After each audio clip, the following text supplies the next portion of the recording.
You ever had one of those mornings when the universe just decides you're its favorite chew toy? That was me standing there with my boots still damp from the dew, thinking the loudest problem I'd have today was whether the horses kicked over their water trough again. And then clang. Real loud. Not a regular clang either, but that weird, angry kind of metal on metal you only hear when something's going spectacularly wrong. For a half second, I thought maybe the wind had whipped up and knocked one of my new solar panels loose. You know, the ones I'd spent more on than my first pickup. But then came another screech, then this voice floating down like a curse. Don't worry, I'm saving the neighborhood. Swear to God, my blood ran cold. And just like that, I knew. Karen. If you've never met a real-life Karen, bless your soul, but I guarantee she's met you. For the past 6 months, this lady, self-appointed president of the HOA Queen of Clipboard, sworn enemy of porch swings and anything not beige, had been on some kind of crusade to turn my ranch, my own chunk of Texas, 2 zip codes away from her tidy little subdivision, into her next suburban battlefield. You'd think out of jurisdiction would mean something to people, but Karen, she didn't take no from reality itself. So I round the barn, and there she is, and I mean up there standing smack on my barn roof, sun hat flapping, gardening gloves on, crowbar in hand, looking like a cross between a mad gardener and a burglar who took a wrong turn. My solar panels. A good half of them are lying in the grass, wires sticking out, glass shattered, $70,000 worth of renewable dreams scattered like broken beer bottles after a rodeo. Karen, I yell. What in the fresh hell are you doing on my roof? She turns that smirk already loaded up, you know, the one that makes milk go sour and kids start crying for no reason. Removing these illegal panels. They're ruining the neighborhood aesthetic. Now you gotta understand, neighborhood in this context is 120 acres of cows and mesquite trees.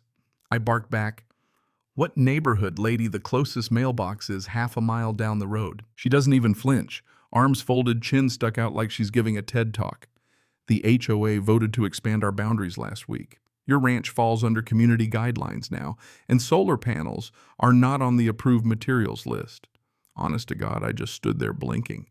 Karen, you can't just vote to take over someone's land. That's not how property works. It's called the law. She rolls her eyes like I'm the crazy one. Oh, we can, and we did. These panels violate Article 7, reflective hazards in unauthorized structures. Consider this a community service. And right then, as if the universe just couldn't help itself, there's this loud crack, roof beam shifts. She loses her balance, accidentally rips off another panel. That sucker hit the dirt with a thud that made my teeth ache. Now at this point, I know better than to try to argue with crazy. So I do what any red-blooded American does. I pull out my phone and hit record. You know you're trespassing, right? And vandalizing private property. Not to mention damaging a federally subsidized solar installation. She snorts. Federally subsidized, please. You probably ordered this junk off Amazon. Oh, I almost felt bad for her the way my smile came slow and wide. Actually, Karen, these are part of a Department of Energy Rural Clean initiative. They're registered. You just destroyed federal property. If you ever want to see someone's face turn from peach to ash in 2 seconds flat, try telling them they've just committed a federal crime. She stutters, that can't be. Wanna bet, I said, already dialing the sheriff. Not 10 minutes later, here comes the cavalry. 2 deputies in their brown hats, plus this black SUV with government plates and more antennas than a spaceship. Out steps a guy in a suit and sunglasses, badge out, Department of Energy Federal Investigations Division. Karen goes silent like someone just hit pause on her remote. She tries to put on the charm. This is all a mistake, sir. I was just enforcing the HOA bylaws. The agent looks at me. You the owner? Yes, sir. Got the whole thing on video, too. Hand him my phone. He watches 30 seconds of Karen crowbarring my roof like it's a home improvement show gone wrong, then just nods. Ma'am, you're under investigation for destruction of federally protected renewable energy infrastructure. Please step down from the roof. Karen starts babbling. No, you don't understand. I was protecting the neighborhood from unsightly technology. The deputy sighs, like this is his 3rd Karen this week. Ma'am, get down before you fall or we call the fire department. And I almost wish she'd stayed up there. The mental image of firemen having to rescue her, that's one for the memory book. She finally scrambles down, red-faced, muttering about community standards. One of the agents starts snapping photos of the wreckage wires hanging glass everywhere, and that crowbar she thought was her sword of justice.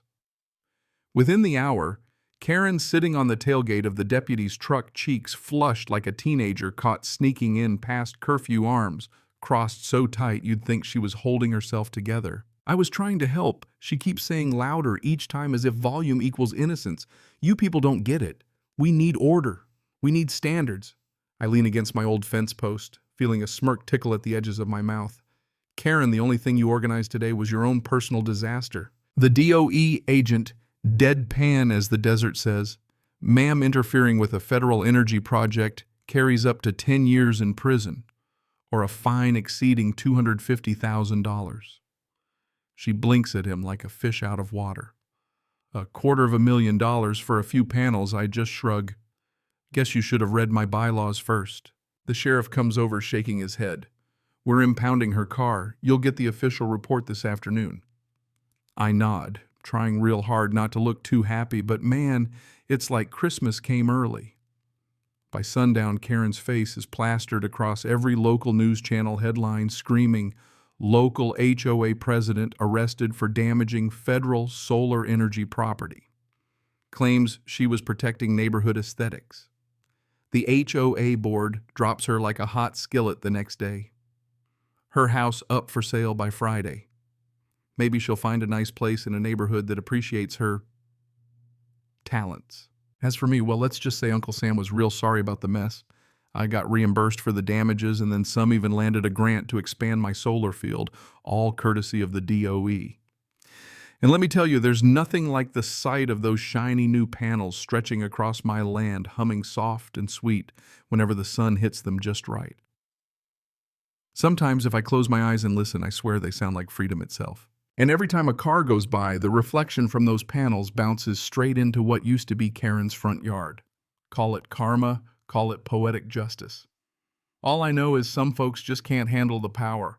The sun's high voltage and the law's long arm, turns out they both shine brighter than any HOA rule book. Now you might be wondering if I got any deep wisdom out of all this, or if it was just another day in the wild west of rural America. Truth is, I used to think people like Karen were rare. That most folks just wanted to live and let live. But the thing is, there's always someone out there who thinks their rules should run your life. Maybe it's pride, maybe it's control, maybe it's just plain boredom, but whatever it is, they'll push until the universe pushes back. And sometimes the universe has a badge and a government SUV. I guess what I learned standing there with the sun in my face and the panels humming is that boundaries matter. Not just the kind you put on a map, but the kind you hold inside, the ones that say, "Hey, this is my life, my land, my rules." Respect is a two-way street, but if you block the road, don't be surprised when you get run over by a bigger truck. So that's my story. Justice served with a little side of solar power and schadenfreude. Karen got her comeuppance, the cows got more shade, and I got a hell of a story to tell next time someone asks about neighborhood standards. But let me throw this back at you. When does protecting your own become overreaching into someone else's? Where's the line between community and control? And how far is too far before the rules stop protecting and start suffocating? If you've ever had your own run-in with a power-hungry neighbor, or maybe you were the one on the roof with the crowbar, hey, I'm not here to judge, drop your story down below. Let's talk about what justice really means, and if you ever find yourself standing between a Karen and a solar panel, just remember sometimes the sun shines brightest after the storm. Cảm ơn các bạn đã xem video. Cảm ơn các bạn đã xem video.